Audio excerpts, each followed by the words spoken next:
Peter Wallace wiped the oil from his hands and stared at the charred wreckage of what used to be a Spitfire Mark V. The pilot had survived, barely, ejecting just seconds before the entire engine compartment erupted into flames at 15,000 feet. This was the fourth one this month. The engineers at the base kept calling it bad luck, mechanical failure, pilot error. But Wallace knew better. He had seen the pattern, felt the heat radiating from those engines during ground tests, watched the temperature gauges climb into the red during prolonged climbs. Something was fundamentally wrong, and nobody seemed to care enough to fix it. What he would discover in the coming weeks, hidden in the overlooked spaces of the aircraft's design, would save hundreds of lives and change aerial combat forever. His unauthorized modification would become one of the most crucial yet least celebrated innovations of the entire war. Before we carry on, please hit the subscribe button to make my day, and let me know where you are watching from in the comments. The morning of April 7th, 1943, began like any other at RAF Biggin Hill. The air smelled of aviation fuel and wet grass, the typical English spring weather bringing intermittent showers across the airfield. Peter Wallace arrived at the maintenance hangar before dawn, as he always did, carrying his worn leather satchel filled with notebooks, technical manuals, and measuring instruments he had collected over his 12 years as an aeronautical engineer. At 34 years old, Wallace was not a young man by wartime standards. His exemption from combat duty due to a childhood injury that left him with a pronounced limp and made him far more valuable behind the scenes than in a cockpit. The other engineers had not yet arrived when Wallace entered the cavernous hangar, where 6 Spitfires sat in various states of repair. He moved directly to the one that interested him most, a Mark V that had returned from a mission over France 3 days earlier, with its pilot complaining of severe engine overheating during the climb to intercept altitude. The official report had dismissed the issue as a faulty temperature gauge, but Wallace had personally tested that gauge twice and found it functioning perfectly. The problem was real, and it was getting worse. Wallace climbed onto the wing and opened the engine cowling, revealing the Rolls-Royce Merlin engine that powered these magnificent aircraft. He had memorized every component of this engine, could disassemble and reassemble it, blindfolded if required. The Merlin was a masterpiece of engineering, producing over 1,400 horsepower and enabling the Spitfire to reach speeds exceeding 360 miles per hour. But that power came at a cost. The engine generated tremendous heat, and the cooling system, while adequate for level flight and short bursts of combat, struggled during prolonged climbs when pilots pushed the throttle forward and demanded maximum performance for extended periods. The standard cooling system consisted of a radiator mounted beneath the fuselage and a smaller oil cooler in the port wing. Coolant circulated through the engine block, absorbing heat, then flowed to the radiator, where air rushing past carried that heat away. In theory, it was a simple and elegant solution. In practice, Wallace had discovered a critical flaw.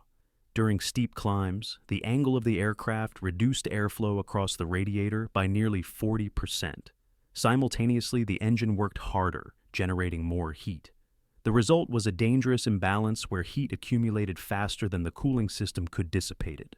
Wallace had brought this concern to squadron leader Reginald Blackwood 3 weeks earlier.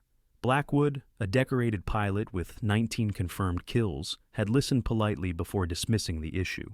The Spitfire had been in service since 1938, he reminded Wallace. Thousands had been built. If there was a fundamental cooling problem, surely someone would have identified it by now. Wallace tried to explain that the problem only manifested under specific conditions, during high-altitude interceptions that were becoming increasingly common as the air war intensified. Blackwood simply shook his head and suggested Wallace focus on repairing the aircraft that were already grounded rather than inventing problems that did not exist. But Wallace could not let it go. He had watched too many pilots return with stories of temperature gauges climbing into dangerous territory, of reduced power as they were forced to throttle back to prevent catastrophic failure. Worse, he had seen the aftermath when those warnings were ignored.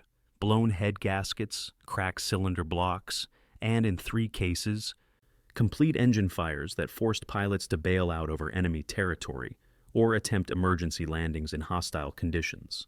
The official records attributed these failures to combat damage or manufacturing defects, but Wallace knew different. Standing alone in the quiet hangar, Wallace made a decision that would define the rest of his career. If the official channels would not address the problem, he would solve it himself. He would do it quietly, without authorization, without fanfare. He would modify a single aircraft, test his theory, and present the results in a way that could not be dismissed or ignored. It was a tremendous risk.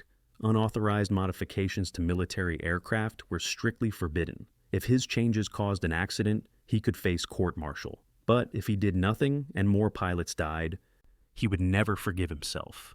Wallace pulled out his notebook and began sketching. The primary challenge was increasing cooling capacity without adding significant weight or drag. Every pound mattered in an aircraft designed for agility and speed. Every surface that disrupted airflow reduced performance.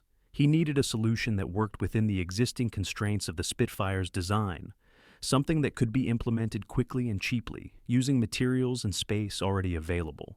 His eyes drifted to the wing structure. The Spitfire's elliptical wings were beautiful, iconic, and surprisingly spacious inside.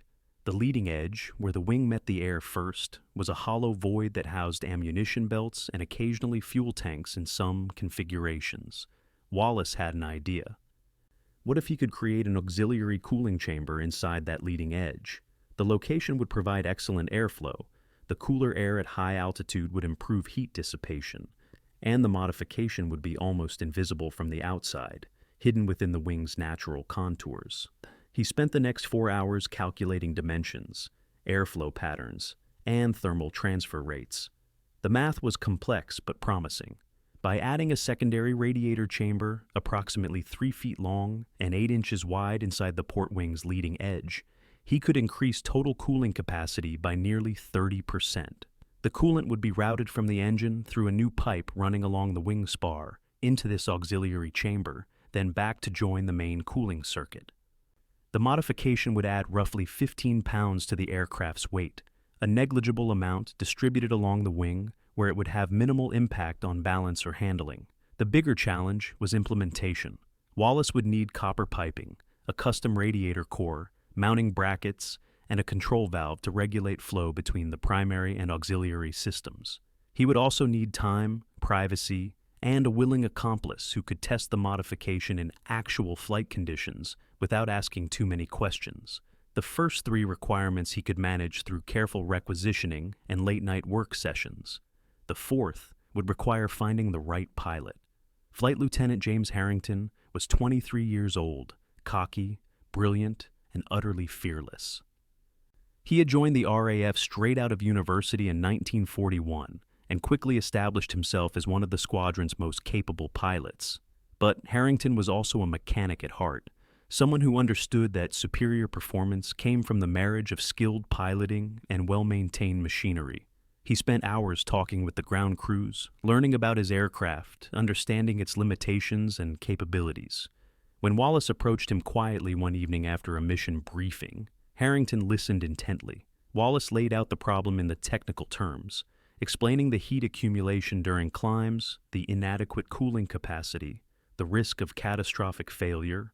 Harrington nodded slowly, remembering his own experiences pushing his Spitfire to maximum climb rate while chasing Focke-Wulf fighters at 20,000 feet, watching the temperature gauge creep higher, feeling the subtle loss of power as the engine struggled. He had attributed it to the demands of combat, never considering there might be a systematic design flaw. When Wallace described his proposed solution, Harrington's eyes lit up with understanding. The engineer was talking about giving his aircraft a hidden advantage, additional cooling capacity that would allow him to maintain full power throughout extended climbs, to outperform the enemy without the engine punishing him for it. The fact that this modification was unauthorized made it even more appealing to Harrington's rebellious nature. He agreed immediately, with one condition. Wallace had to personally oversee every aspect of the installation and be present for the first test flight to observe the results from the ground. If something went wrong, they would face the consequences together. Wallace worked on the modification for 3 weeks, laboring in the hangar long after the other engineers had gone home, carefully fabricating the auxiliary cooling chamber from salvage radiator cores and aluminum sheeting. The most challenging aspect was routing the coolant lines through the wing without compromising its structural integrity. He spent hours studying the internal layout, identifying pathways between the spars and ribs where piping could be installed without drilling through load-bearing members. The work required precision and patience, two qualities Wallace possessed in abundance. By mid-May, the modification was complete.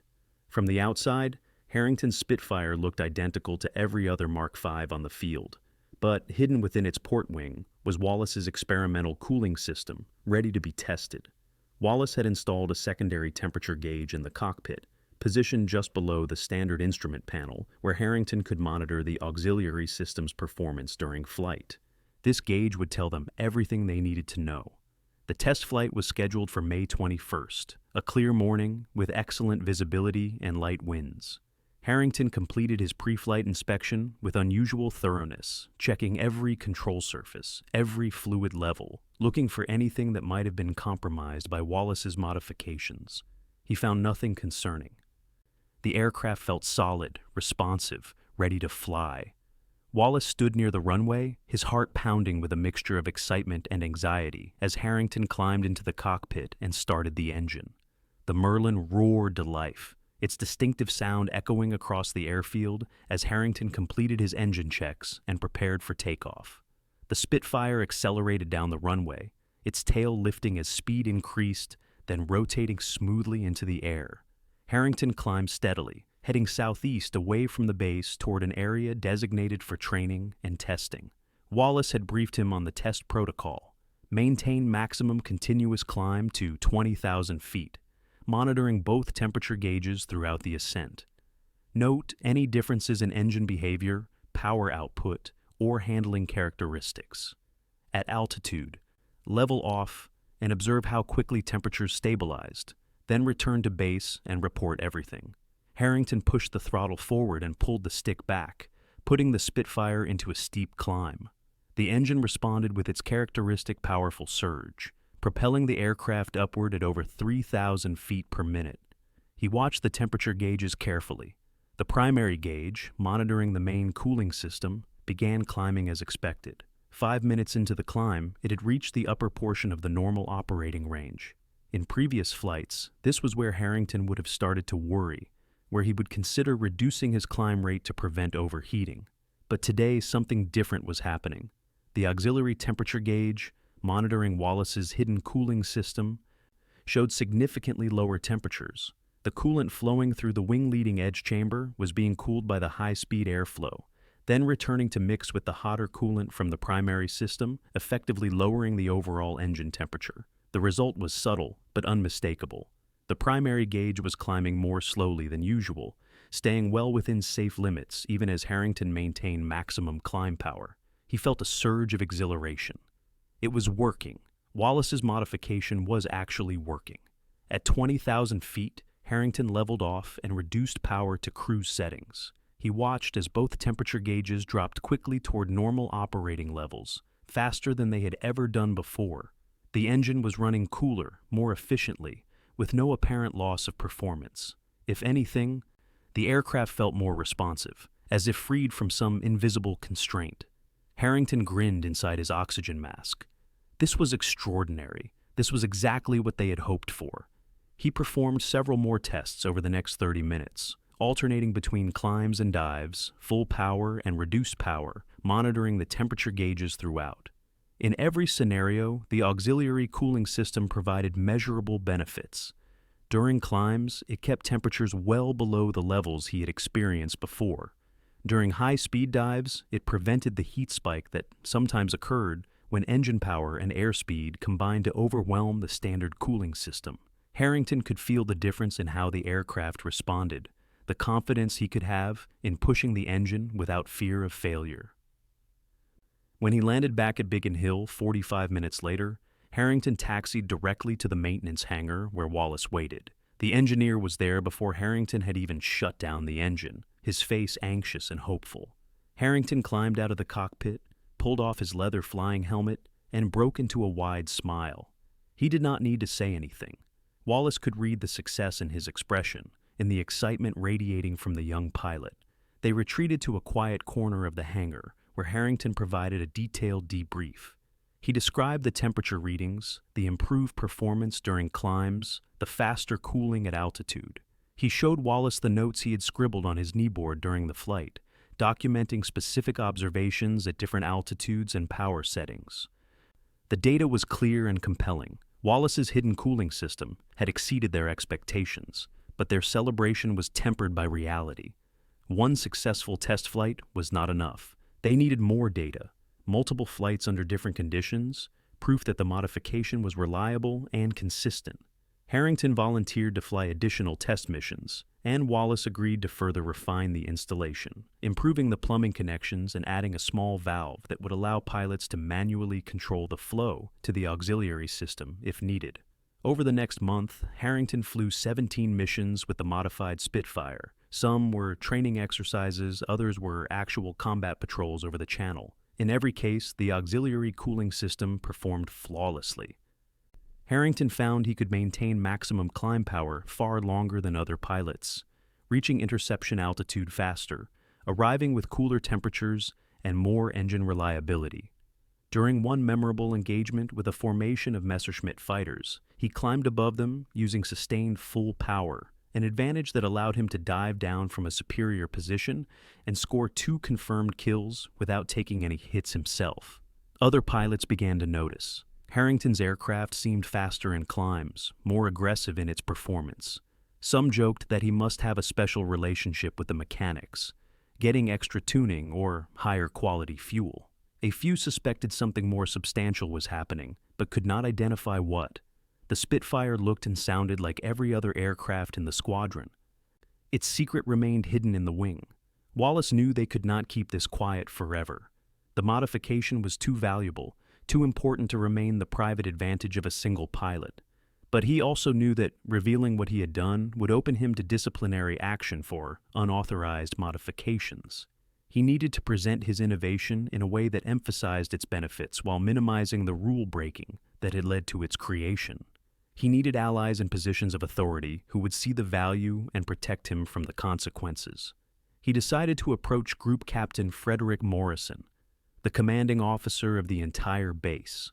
Morrison was old-school RAF, a veteran of the First World War who had witnessed aviation evolve from fragile biplanes to the sophisticated fighters now defending Britain. But he was also a pragmatist who valued results over protocol, someone who understood that innovation often came from unconventional sources. Wallace requested a private meeting and was granted 15 minutes on a Tuesday afternoon in early July. Wallace came prepared with data, charts, temperature logs from Harrington's test flights, calculations demonstrating the thermal benefits of the auxiliary cooling system. He spoke calmly and factually, acknowledging that he had made unauthorized modifications, but emphasizing that he had done so carefully, safely, with the goal of saving lives.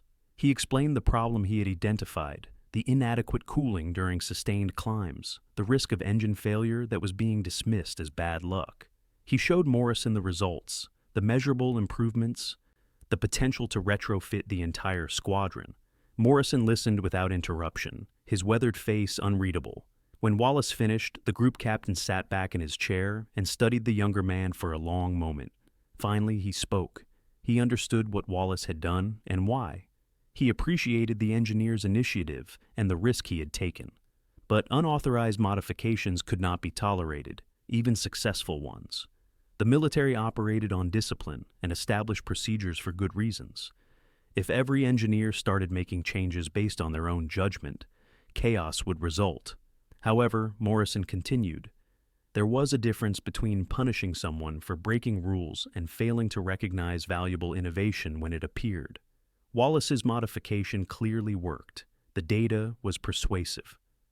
If similar cooling issues were affecting other aircraft, and Morrison suspected they were, this solution could have significant impact across the entire RAF. Rather than court-martial Wallace for his initiative, Morrison would instead task him with preparing a formal proposal for the modification, complete with technical specifications, testing protocols, and implementation recommendations.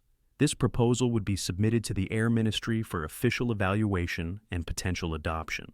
Wallace felt a wave of relief mixed with new anxiety. He had escaped punishment, but now faced the challenge of convincing bureaucrats and senior engineers that his hidden cooling system deserved widespread implementation.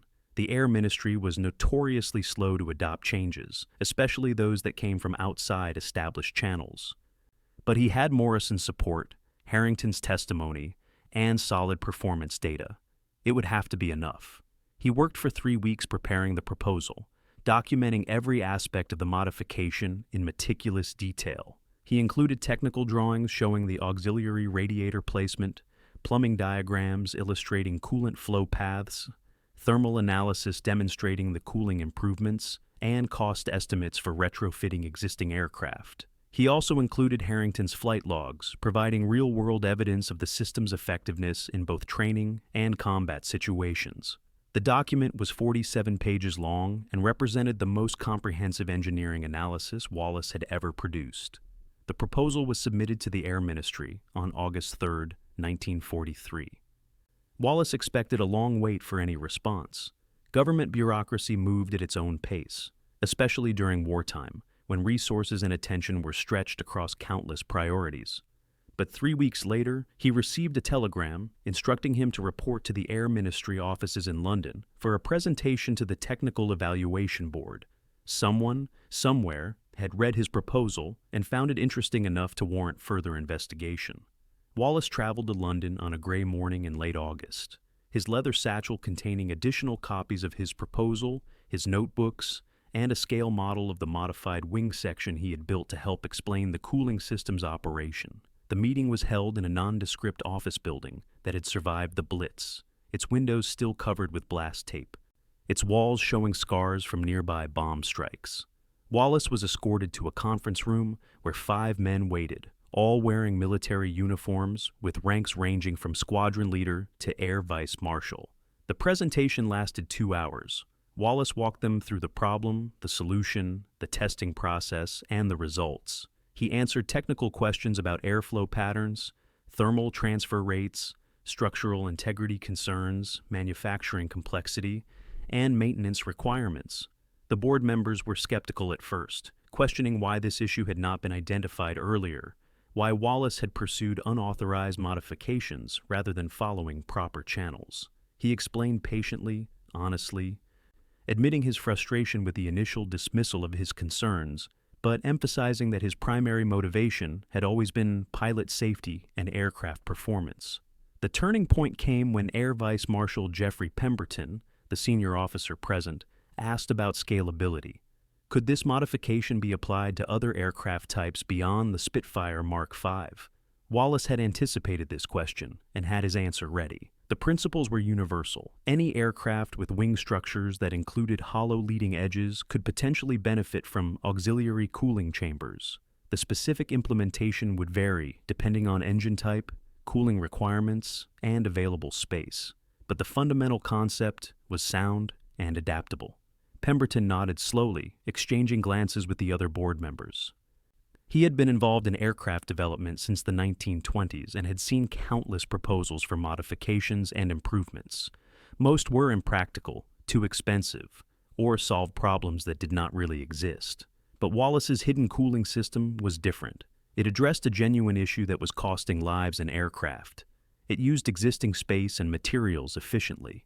It could be implemented relatively quickly and cheaply. Most importantly, it worked. The flight data from Harrington's tests was compelling evidence that could not be dismissed. The board deliberated for 30 minutes while Wallace waited outside. When he was called back in, Pemberton delivered their decision. The Air Ministry would authorize a formal testing program involving 6 modified Spitfires to be evaluated over a 3-month period under various operational conditions. If the results confirmed Wallace's claims, the modification would be approved for wider implementation across the RAF's fighter squadrons. Wallace would be temporarily reassigned to oversee the testing program and train other engineers in the installation procedures. Wallace returned to Biggin Hill with authorization to proceed and a sense of validation that was almost overwhelming. His hidden cooling system, born from late-night observations and unauthorized tinkering, was now an official Air Ministry project with resources and institutional support. He assembled a team of 4 mechanics and began the process of modifying 6 additional Spitfires according to his refined specifications. The work went faster now that he did not have to hide what he was doing, though the modifications still had to be performed carefully to maintain quality and consistency. The testing program began in September 1943. 6 pilots were selected to fly the modified aircraft, all experienced squadron members who understood the importance of detailed observation and accurate reporting. They were briefed on the auxiliary cooling system, shown how to monitor the additional temperature gauge, and instructed to document any unusual behaviors or performance characteristics. The pilots flew these aircraft in regular rotation alongside standard Spitfires, providing a direct comparison under identical operational conditions. The results were consistent and dramatic. Every pilot reported improved temperature management during climbs, greater confidence in sustained high-power operations, and faster cooling after high-stress maneuvers. Several pilots mentioned that they felt they could push their aircraft harder, knowing the engine was running cooler and more reliably. Maintenance crews reported fewer cooling system-related issues with the modified aircraft, including reduced incidents of boiling coolant and overheated cylinder heads. The data accumulated over 3 months painted a clear picture. Wallace's hidden cooling system worked exactly as advertised.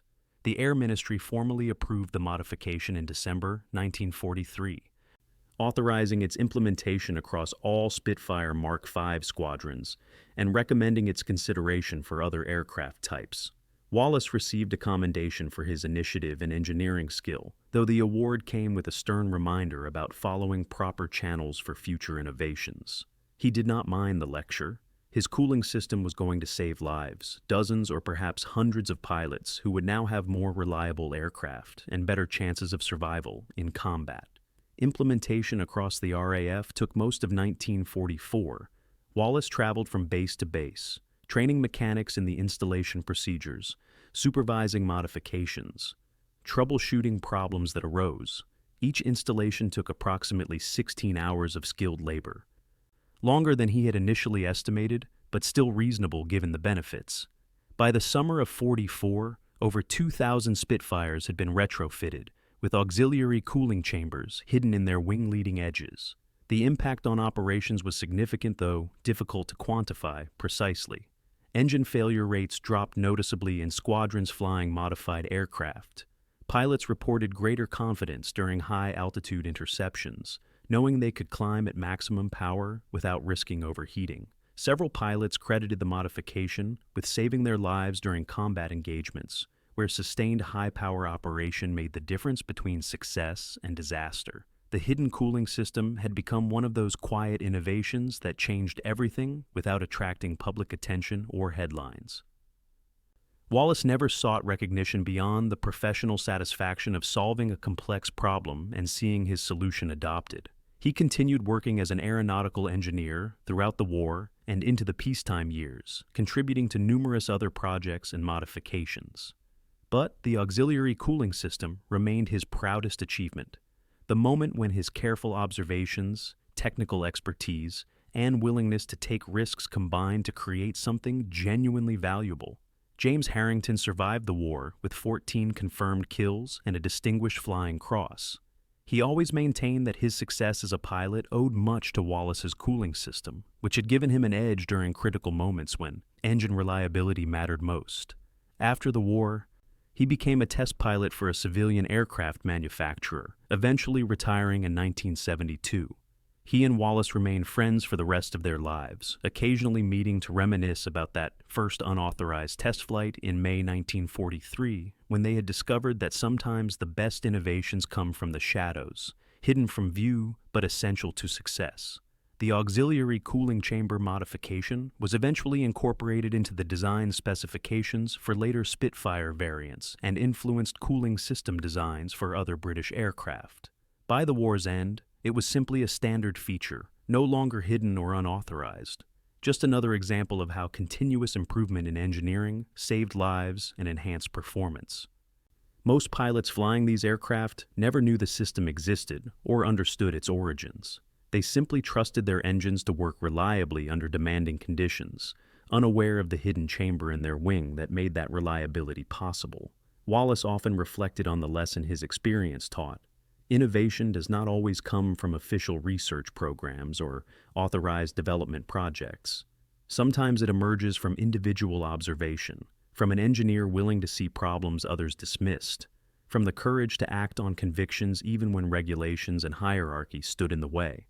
His hidden cooling system succeeded not because he followed proper channels or waited for permission, but because he recognized a genuine problem, developed a practical solution, tested it carefully, and then found the right way to present it to those with the authority to implement it widely.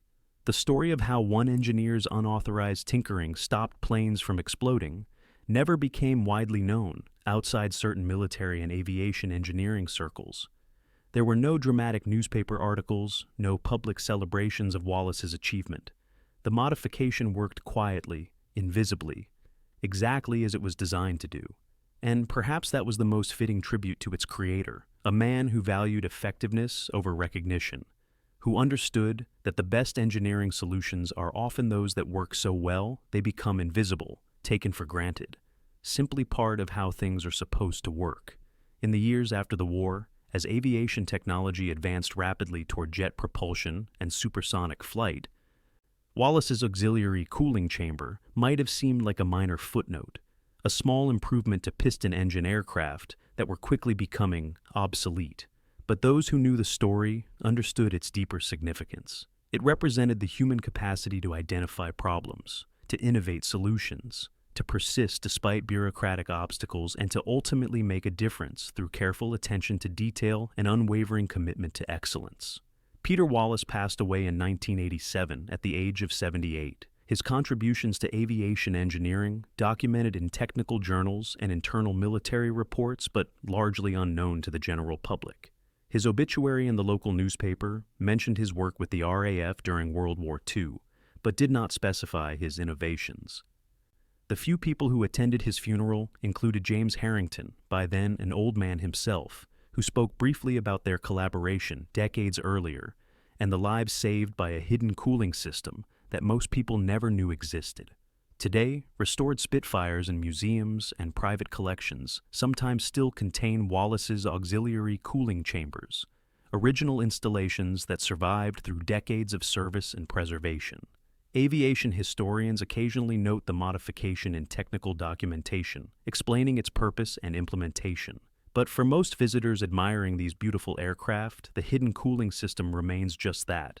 Hidden, working quietly in the background, exactly as its creator intended. A reminder that the most important innovations are not always the most visible, and that sometimes the greatest contributions to history are those that enable others to succeed without drawing attention to themselves. The lesson of Peter Wallace's hidden cooling system endures beyond its specific technical application.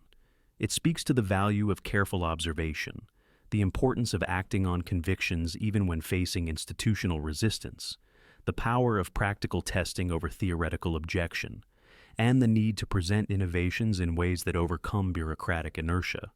It reminds us that progress often comes from unexpected places, from individuals working outside official channels, from those willing to risk criticism and punishment to solve problems they believe need solving. In the broader context of World War II, a conflict decided by countless small advantages and incremental improvements across every domain of military technology, Wallace's cooling system represents the hidden foundation on which victory was built. Not the dramatic breakthroughs that captured headlines, not the revolutionary weapons that changed warfare, but the quiet refinements that made existing systems work better, more reliably, more effectively. These were the innovations that gave skilled operators the confidence to push their equipment to its limits, knowing it would not fail them at critical moments. The Spitfire itself became an icon of the war, its distinctive elliptical wings and powerful Merlin engine symbolizing British resistance and technological prowess. But within those wings, hidden from view, was evidence of something equally important: the dedication of engineers like Peter Wallace, who saw beyond the icon to the practical challenges of keeping these machines operational under the most demanding conditions. They understood that even the most beautifully designed aircraft needed constant refinement, that perfection was an ongoing process rather than a fixed achievement. Wallace's story also highlights the complex relationship between military innovation and institutional authority. The regulations that initially prevented him from implementing his cooling system existed for legitimate reasons, maintaining safety standards, ensuring consistent quality, preventing unauthorized changes that could compromise aircraft integrity. But those same regulations could also stifle valuable improvements, delay necessary adaptations, and discourage creative problem-solving. The challenge, then and now, is finding the right balance between maintaining discipline and enabling innovation, between following established procedures and recognizing when those procedures need to change. The fact that Wallace ultimately succeeded in getting his modification officially approved and widely implemented suggests that the system, while imperfect, was capable of recognizing genuine value when presented with sufficient evidence. Air Vice Marshal Pemberton and his evaluation board could have rejected Wallace's proposal out of hand, punishing him for his unauthorized activities and defending the existing design against criticism. Instead, they examined the data objectively, recognized the merit in his work, and created a pathway for official adoption.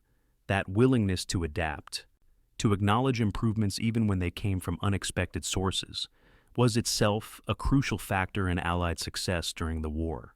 As the decades passed and aviation technology evolved beyond anything Wallace could have imagined during his wartime service, the principles underlying his hidden cooling system remained relevant. Modern aircraft still face heat management challenges, still require innovative solutions to balance power output with thermal limits, still benefit from engineers willing to question established designs and propose improvements. The specific technology has changed, but the fundamental process of observation, innovation, testing, and refinement continues to drive progress across every field of human endeavor. The auxiliary cooling chamber, hidden in the Spitfire's wing, leading edge, was never intended to be a secret forever. It was meant to solve a problem, and once that problem was solved and the solution validated, there was no need for continued secrecy. The modification became standard, documented, taught to new generations of aircraft mechanics and engineers. But in those critical months between its creation and official adoption, its hidden nature was essential to its development, allowing Wallace and Harrington to test and refine the concept without bureaucratic interference, to prove its value through practical results rather than theoretical arguments. This pattern, innovation beginning in the shadows before emerging into official recognition, appears throughout history across every domain of human activity. Many of the most important advances begin as someone's personal project, an unauthorized experiment, a solution developed to address a specific problem without regard for official approval or institutional blessing. Only later, after proving their worth, do these innovations become integrated into standard practice, their origins often forgotten or minimized in official accounts that prefer to emphasize systematic development over individual initiative. Peter Wallace understood this dynamic intuitively. He knew that getting permission before implementing his cooling system would likely result in endless delays, committees, reviews, and objections that might prevent any action from being taken. So he chose a different path, implementing first and seeking permission later, building evidence of success that could overcome institutional resistance. It was a calculated risk that could have ended his career if the modification had failed or caused accidents. But it succeeded, and in succeeding, it demonstrated both the value of his specific innovation and the broader principle that sometimes progress requires individuals willing to work outside established channels. The relationship between Wallace and Harrington was crucial to this success. Wallace provided the engineering expertise and technical innovation, but he needed a pilot willing to test an unauthorized modification, to risk his life flying an aircraft that had been altered in ways that had not been officially approved or evaluated. Harrington provided that willingness, understanding that the potential benefits outweighed the risks, trusting Wallace's competence and thoroughness. Together, they formed a partnership that combined technical knowledge with operational experience, theory with practice, innovation with validation. Such partnerships between engineers and operators have driven military technology advancement throughout history. The best solutions emerge when those who design equipment work closely with those who use it, when theoretical knowledge combines with practical experience to create innovations that address real problems rather than imagined ones.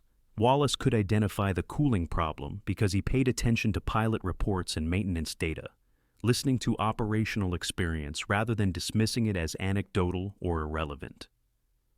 Harrington could validate the solution because he understood the technical aspects well enough to provide meaningful feedback and accurate observations.